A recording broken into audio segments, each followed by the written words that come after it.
ప్రపంచంలో ఉన్న అమ్మాయిలందరూ ఆర్డినరీయే.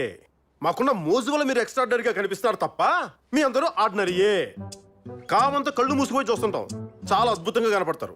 తాగేసిన మొత్తంలో చూస్తుంటాం, ఇంకా చాలా అద్భుతంగా కనపడతారు. ఎవరో ఎక్కడేదో పాట రాస్తారు, ఆ పాట విని ఆ లిరిక్స్ మీ గురించి రాస్తారు అనుకుంటాం. కళ్ళకి చిన్న కాటుకు పెడితే చాలు కరిగిపోతాం. నడుం దగ్గర చిన్న వంపు చూసి మురిసిపోతాం.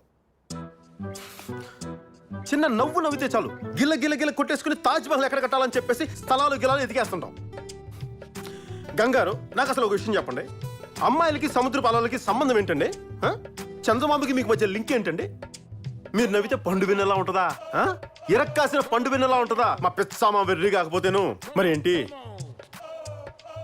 బేసిక్ గా మగాళ్ళందరూ పొయిట్రీలో పుట్టడం వల్ల మీరు సర్వే అవుతున్నారు తప్ప నా స్త్రీ నా ఎక్స్ట్రాడినరీ అంటే ఏ స్త్రీ ఎక్స్ట్రాడినరీ కాదు. అందరూ సర్వమంగళ మేళమే.